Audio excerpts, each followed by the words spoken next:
નમસ્કાર વિદ્યાર્થી મિત્રો, કેમ છો બધા? મજામાં? હું આપની સાથે જર્મનિયા દર્શન મારી યુટ્યુબ ચેનલ સાયકોલોજી એજ્યુકેશન આપ તેનું હાર્દિક સ્વાગત કરું.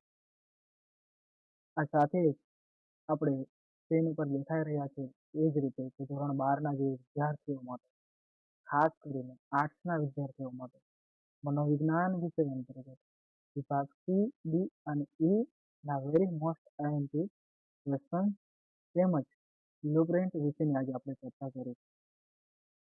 તો સૌપ્રથમ આજના જે કંઈ વિડીયોમાં છે માત્ર બ્લુપ્રિન્ટ વિશે આપણે ચર્ચા કરીશું. ત્યાર પછી આપણે છે એ બીજા જે વિડીયોમાં છે આપણે જે વેરી મોસ્ટ આઈએમપી અથવા ક્વેશ્ચન વિશેની આપણે વાતચીત કરીશું. તો મિત્રો જોઈએ તો કે ધોરણ 12ના જે વિદ્યાર્થીઓ છે બરોબર મનોવિજ્ઞાન વિષયમાં અહીં આપણને બ્લુપ્રિન્ટ તમારી સમક્ષ છે. તો જોઈએ તો વિષય મનોવિજ્ઞાન અહીં કુલ વાત કરીએ તો કે પ્રકરણ 10 આપેલા છે. જે કઈ બોર્ડની પરીક્ષામાં પૂછાવનાર પેપરમાં વિભાગ એ, બી, સી, ડી, ઈ પ્રમાણે જે પ્રશ્નોની સંખ્યા છે એ પ્રશ્નોની સંખ્યા પણ અહીંયા પ્રસ્તુત કરવામાં આવેલી છે. બરોબર, તમે જોઈ શકો અહીંયા આપણે હાઇલાઇટ કરીને આપણે પણ દર્શાવી શકીએ છીએ કે જે પ્રશ્નોની સંખ્યા છે. બરોબર, વિભાગ એ માં જોઈએ તો કે પ્રશ્નોની સંખ્યા છે. વિભાગ એમાં 20માંથી 20 MCQ આપણને પૂછાતા હોય છે. 20માંથી 20 MCQ પૂછાતા હોય છે. એના જે એ ગુણભારની વાત કરીએ તો દરેક યુનિટમાંથી બબે MCQ પૂછાતા હોય છે. ત્યાર પછી આપણે વિભાગ બી ની વાત કરીએ તો વિભાગ બી માં પણ એવી જ રીતે કંઈક છે. તો જે 1 માર્કના આપણે પ્રશ્નો કરીએ, વન લાઇનર ક્વેશ્ચન કરીએ, એ વન લાઇનર ક્વેશ્ચન છે તે જે પ્રશ્નો છે તે બરોબર યુનિટ વાઇઝ દરેક યુનિટમાંથી એક પ્રશ્ન પૂછાતો હોય, એટલે કે 10 યુનિટમાંથી 10 પ્રશ્ન પૂછાતા હોય. પ્લસ અહીંયા જે પ્રશ્નોની સંખ્યા આપેલી છે બરોબર 20 × 20 એટલે કે 20 પ્રશ્નો હોય. 20 બી માં છે એ 10 પ્રશ્નો છે એટલે કે 10.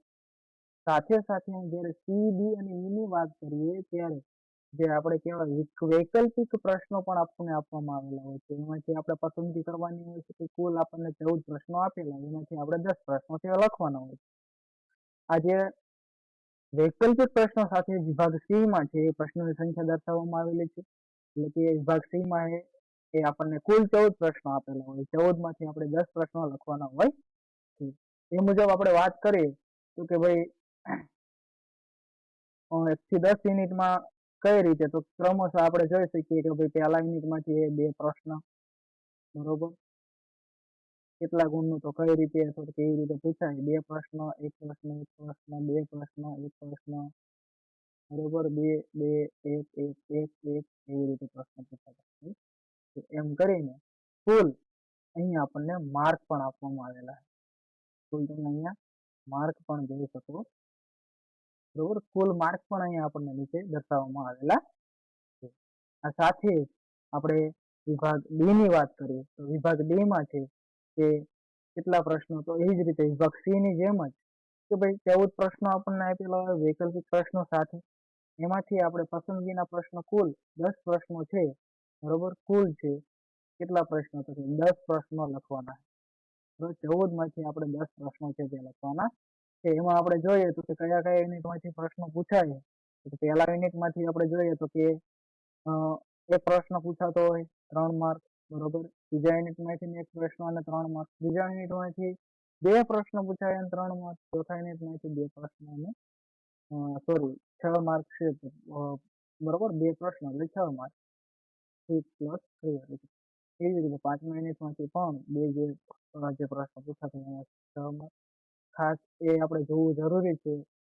બને ત્યાં સુધી બ્લુપ્રિન્ટ પ્રમાણે જ છે આપણે બોર્ડનું પેપર નીકળતું હોય, પણ ક્યારેક એવું બની શકે કે ભાઈ જે પ્રકરણ છે પ્રકરણ 6 ની અંદર અહીંયા આપણને નથી આપવા મળતો. પ્રકરણ 6 માં પણ ક્યારેક એકાદ પ્રશ્ન પૂછી લેતા હોય, જેના કારણે અહીં બ્લુમાં ક્યાંક ને ક્યાંક આગુ પાછું અથવા તો જે પ્રશ્ન પૂછવાના હોય એકાદ 2 યુનિટમાંથી આગળ પાછળ કરવામાં આવતા અથવા તો વચ્ચે એ કરવામાં આવતા હોય છે. ત્યાર પછી 7મા યુનિટની વાત કરીએ તો કે જે 2 પ્રશ્ન અને 6 માર્કની વાત કરીએ બરોબર. એવી જ રીતે છે 8મા યુનિટમાં 2 પ્રશ્ન અને 6 માર્ક. 9મા યુનિટમાં પણ 1 પ્રશ્ન અને 3 માર્ક બરોબર, અને 10મા યુનિટમાં 1 પ્રશ્ન અને 3 માર્ક. આમ કુલ આપણે જોવા જઈએ તો કે આમ કુલ આપણે કુલ માર્ક કુલ ગુણની આપણે વાત કરીએ બરોબર. કુલ ગુણ આપણે જોવા જઈએ તો તે 30 ગુણ બરોબર. વિભાગ 2 છે 30 ગુણનો પૂછાતો હોય છે. આ વિભાગ 2 માં આપણે વાત કરીએ તો આમ કમ્બાઇનિંગ સાથે જે આપણે બધા જ ગુણોની વાત કરીએ 14 પ્રશ્નો સાથે તો 42 ગુણો થાય બરોબર. એ રીતે તમને ગુણ છે એ દર્શાવવામાં આવેલા છે. ત્યાર પછી હવે આપણે વિભાગ 2 ની વાત કરીએ. વિભાગ 2 વિભાગ E ની વાત કરીએ. D ની જે વાત છે આપણે પતી ગઈ. કઈ રીતે માર્કની કેવી રીતે પૂછાય છે. આ સાથે જ અહીંયા આપણે જોઈએ તો કે વિભાગ E માં આપણને કુલ કેટલા તો કે 6 પ્રશ્નો વૈકલ્પિક પ્રશ્નો સાથે બરોબર. વૈકલ્પિક પ્રશ્નો સાથે આપણે જોવા જઈએ તો કે 6 પ્રશ્નો પૂછાતા હોય. 6 માંથી આપણે કોઈ પણ 4 પ્રશ્નો હોય પસંદગી કરીને લખવાના રહેતા હોય છે. તો આ જે 6 પ્રશ્નો વૈકલ્પિક સાથે એ 6 પ્રશ્નો કયા કયા યુનિટમાંથી આવતા હોય છે તો પહેલા યુનિટમાંથી 2 પ્રશ્નો આવતા હોય છે એટલે કે એના 10 ગુણ. બીજા યુનિટમાંથી છે તે 2 પ્રશ્નો આવતા હોય એટલે કે એના 10 ગુણ. ત્રીજા યુનિટની વાત કરીએ તો કે એમાંથી 1 પ્રશ્ન આવતો હોય એટલે કે 5 ગુણ. ત્યાર પછી 4, 5, 6 અને 7માં 1 પણ પ્રશ્ન પૂછાતો હોતો નથી. અને છેલ્લે આપણે વાત કરીએ તો કે 8મો યુનિટ છે. 8મા યુનિટમાંથી એ છે એ આપણે એક પ્રશ્ન પૂછાતો હોય 5 ગુણનો.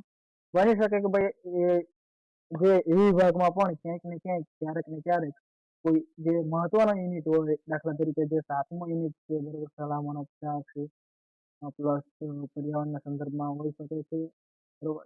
એના સંદર્ભમાં અથવા એના અંતર્ગત છે કોઈ પ્રશ્ન હોય વધારવાનો મૂકવામાં આવતો હતો તો અરસપરસ અથવા તો ઇન્ટરચેન્જ કરવામાં આવતા હોય કે તો એ ધ્યાને લેવો. આ સાથે વિભાગ E ની વાત કરીએ તો કુલ 20 ગુણનું પૂછાતું હોય અને અલ્ટરનેટિવ એટલે વૈકલ્પિક સાથે આપણે જોઈએ તો 33 ગુણ બરોબર. આમ ગુણભારની દ્રષ્ટિએ આપણે વાત કરીએ તો કે ગુણભારમાં મુખ્યત્વે આમ જોવા જઈએ તો પ્રશ્નોની સંખ્યા બરોબર એટલે કુલ 100 માર્કનું પેપર હોય આપણને સૌને ખ્યાલ છે. તો પ્રશ્નોની જે સંખ્યા અથવા તો પ્રકરણોની જે સંખ્યા મુજબ આપણે જોઈએ તો પ્રકરણ 1માં તે આપણે જોવા જઈએ તો કેટલા ગુણ તો કે 13 ગુણનું પૂછાય. એવી રીતે બીજામાંથી પણ 13 ગુણ, ત્રીજામાંથી પણ 13 ગુણ, ચોથા યુનિટમાંથી 11 ગુણનું પૂછાતું હોય, 5મા યુનિટમાંથી 8 ગુણ બરોબર. ત્યાર પછી છઠ્ઠા યુનિટમાંથી 5 જ ગુણનું પૂછાય, બહુ વધારે નહીં. મનોવિકૃતિ છે તે બરોબર. મનોવિકૃતિમાંથી ખૂબ ઓછું પૂછાતું હોય. ઇવન ડી અને E વિભાગમાંથી પણ પ્રશ્નો ઓછા આવતા હોય છે. ત્યાર પછી આપણે વાત કરીએ તો કે 7મા યુનિટમાં 8 ગુણનું પૂછાતું હોય, 8મા યુનિટમાં 13 ગુણનું પૂછાય, 9મા યુનિટમાં 8 ગુણ અને જે 10મો યુનિટ છે એમાં પણ 8 ગુણનું. આમ જોવા જઈએ તો આપણે એવું કહી શકાય કે ભાઈ પહેલો યુનિટ બરોબર, પહેલો યુનિટ, બીજો યુનિટ, પછી ત્રીજો યુનિટ અને ચોથો યુનિટ પાસ થવા માટે પણ 4 યુનિટ આપણે કરી લીધા હોય તો પણ આપણે આરામથી 50 થી 60 ગુણ છે સરળતાથી મેળવી શકતા હોઈએ છીએ. આ સાથે જ આપણે એ જાણવું જરૂરી છે કે કમ્બાઇનિંગ ગુણની સાથે અહીંયા તમને દર્શાવવામાં આવેલ કમ્બાઇનિંગ એટલે કે જે જનરલ ગુણ આપણે વાત કરીએ, જનરલ ગુણની આપણે 130 ગુણ હોય બરોબર. તો એની ગુણોની પણ ગણતરી અહીંયા આપણે કરેલી છે. એવી રીતે 130 ગુણ છે એવી રીતે થતા હોય છે. તો મિત્રો આજે આપણે ખાસ કરીને બ્લુ પ્રિન્ટ વિશે જ વાત કરવાની હતી. હવે પછીના જે કંઈ આપણે બરોબર વિડીયોમાં છે એ આપણે મહત્વના અને મોસ્ટ આઈએમપી પ્રશ્નો છે મનોવિજ્ઞાનના સંદર્ભમાં છે તે આપણે મૂકીશું. જો મિત્રો તમને આ વિડીયો ગમ્યો હોય તો લાઈક, શેર એન્ડ સબસ્ક્રાઇબ કરવા વિનંતી. Thank you.